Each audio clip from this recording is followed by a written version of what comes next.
Bunuh diri merupakan upaya yang dilakukan dengan sadar untuk mengakhiri kehidupan secara sadar atau berupaya untuk mati. Lalu, faktor apa saja yang menyebabkan bunuh diri? Yang pertama adalah faktor predisposisi, seperti sifat kepribadian, lingkungan psikososial, riwayat keluarga, dan faktor biokimia. Yang kedua adalah faktor presipitasi, seperti perasaan terisolasi karena kehilangan hubungan interpersonal, kegagalan beradaptasi, perasaan marah atau bermusuhan, dan cara mengakhiri keputusasaan. Stuart menyebutkan, perilaku bunuh diri dibagi menjadi 3 kategori.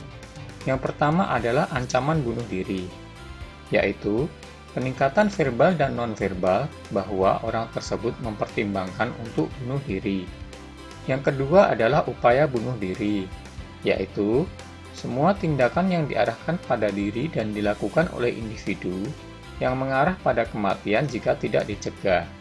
Yang ketiga adalah bunuh diri, yaitu seseorang yang mengakhiri kehidupan dengan cara mereka sendiri dan dengan sadar berniat untuk mati.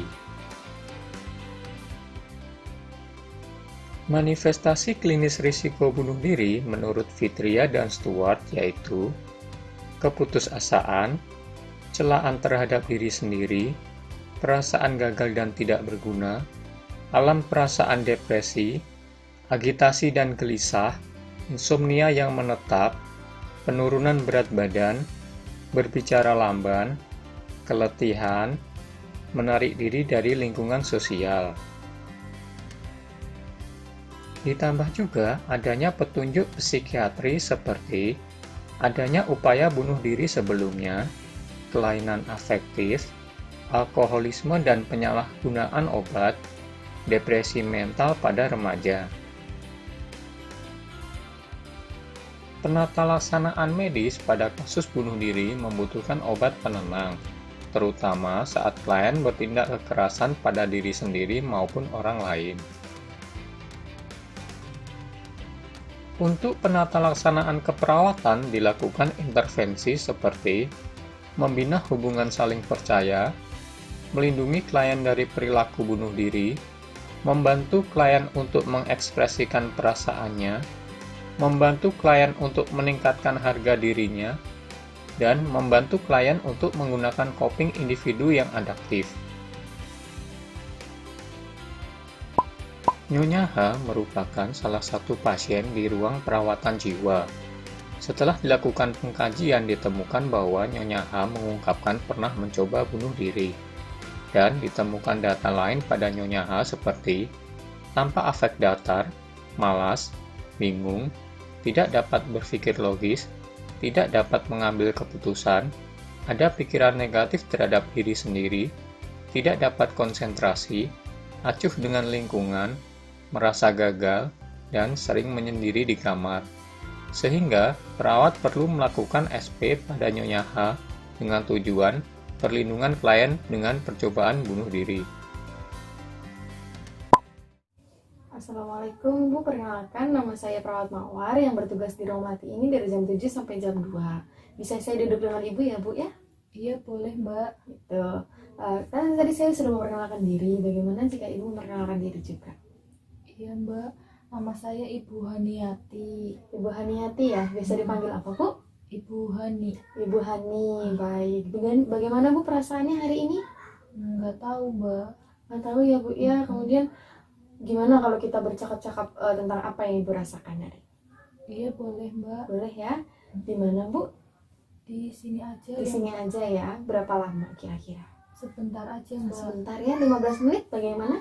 Iya boleh. Baik, coba Bu ceritakan bagaimana perasaan Ibu setelah menikah. Apakah Ibu merasa yang paling menderita di dunia ini begitu Bu? Iya Mbak, saya merasa menderita soalnya saya nggak bahagia. Saya dulu nikahnya tuh dipaksa. Oh seperti itu. Kemudian apakah Ibu kehilangan kepercayaan diri setelah itu? Iya Mbak, saya jadi sedih terus habis itu juga. Oh begitu. Apakah Ibu merasa tidak berharga atau bahkan tidak menghargai diri sendiri juga Bu, atau lebih rendah daripada orang lain? Iya, karena saya terpukul sih mbak. Begitu ya Bu ya. Kemudian apakah ibu merasa bersalah atau mempersalahkan diri sendiri juga?